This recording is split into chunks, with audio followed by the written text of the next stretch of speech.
Hola and bienvenido, welcome to I Just Watched. I'm Joseph, and we're talking Fast and the Furious 10, Fast X. Spoiler warning if you haven't seen this movie. Honestly, don't want to talk about it too long. I'm going to tell you from the jump, it is god awful. It is the worst of the entire franchise, where the others have some form of rewatchability, not driving me, not causing me to go back to the theaters to watch them, but this one was just a hard watch for me. That being said, the beginning of this movie, which it ties it into, I want to say it's Fast and the Furious 5, Fast 5. They're in Brazil and they do the whole stake and they steal the vault and such, was like seamless. I really enjoyed it. The way they introduced Momoa's character and how he was there the whole time in the past as his son. His purpose for revenge, his purpose for wanting to destroy this family was great. That beginning, I was like, oh damn, it was like first 15 minutes or so, I was like, oh shit, this might be a banger, bro. And then it wasn't downhill from there. It was a deep dive off a cliff. CG was horrible, which I mean kind of expected, but the story itself was stupid. Like, these characters, this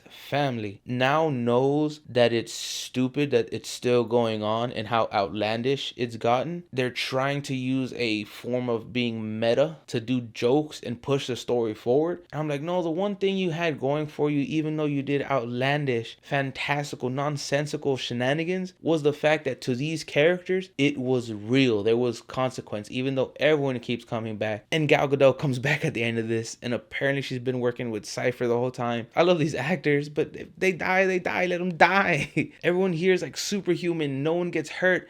They get shot, blown up, and discombobulated, and they just come back talking about, ha ha ha, I was just chilling. Oh, it was so hard to watch. I mean, Momoa's character had moments where he was great, and I liked his character. I loved his character, and then there was moments when it was a little rickety, because his character is very much this over-the-top, flamboyant, sarcastic, psychopath, serial killing, just maniac. And there's parts where it's really good, and he plays it really well. And then there's parts where it got a little too goofy for me, so it lost that intimidation factor that he had. It lost that, oh snap, this dude's like gonna murder me factor. Because there's a moment when he's getting beat on by Vin Diesel and he's just laughing, and I was like, oh, that's crazy. Like, I like that. Like, another good moment is when he's talking to the two dudes he killed, and he's like painting nails, and he falls into the routine of all the other characters I love from the franchise, who usually give you that goofy quips and you just enjoy their banter, is Ludacris and Tyrese.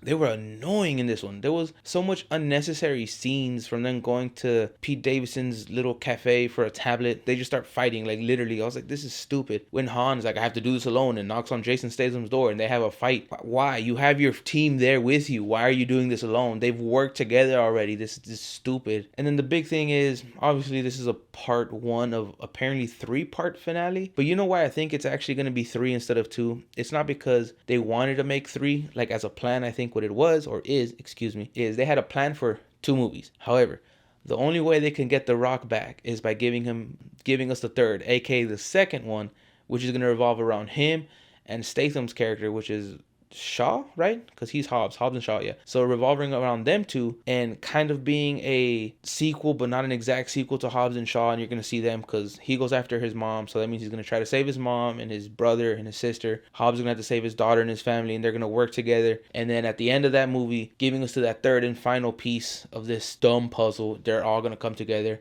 as the Avengers. These movies are all about family, and they've been suffering from the lack of it for quite a bit. I mean, the laziness to just dismiss Brian's character, it sucks that he's dead, but at this point, dude, body double, just don't show his face. But he needs to be involved somehow, because Mia's there protecting her nephew. Clearly she don't give a damn about her kid in all this situation. Oh, he's with Brian, it's fine. Like, bro, this is a family dinner, everyone's coming together. Body double his ass at the very least, you know, something like that, because you don't see him or the kid because they're always together somewhere else. Like, that makes no sense to me.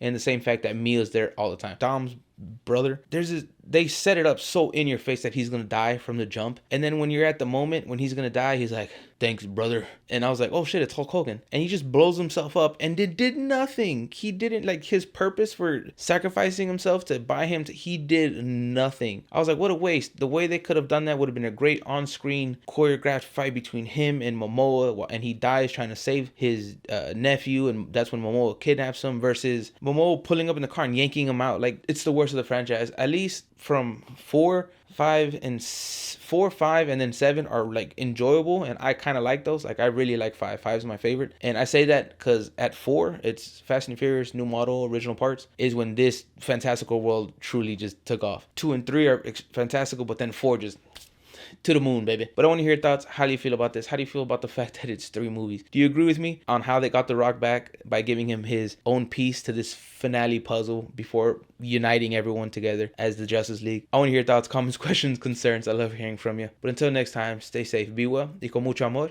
Adios.